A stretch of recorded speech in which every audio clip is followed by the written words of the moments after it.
Good evening বন্ধুরা, আবার চলে এসেছি নতুন একটি ব্লগ নিয়ে। তোমরা সবাই কেমন আছো? আশা করি ভালো আছো। কাল আমরা চলে গিয়েছিলাম খিলায় রথের মেলা দেখতে। সেই রথের মেলাটি সোজা রথ থেকে উল্টো রথ পর্যন্ত এক সপ্তাহ ধরে হয়। পথে পড়েছিল উদয়নারায়ণপুরের ব্রিজ এবং সেই ব্রিজ ধরেই আমরা যাচ্ছিলাম খিলার রথের মেলা যাওয়ার উদ্দেশ্যে। তারপর আমরা চলে আসি উদয়নারায়ণপুর বাস স্ট্যান্ডে এবং বাঁ দিকের রাস্তাটি আমরা ধরি। এরপর আমরা শিবানীপুরে দাঁড়িয়ে যাই রথ দেখব বলে, এবং সেখানে কিছু বৈষ্ণবরা খুব সুন্দর নৃত্য করছিল।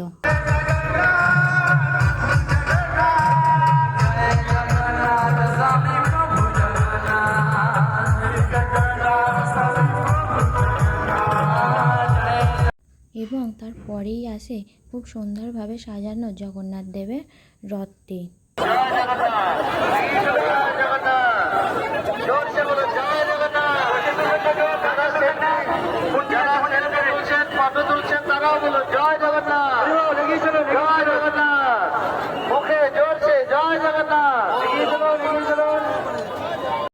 এবং আমরা চলে আসি স্কুল প্রাঙ্গণে, যেখানে মেলাটি হচ্ছিল, এবং মেলাটি কেমন ছিল তা তোমরা দেখে নাও।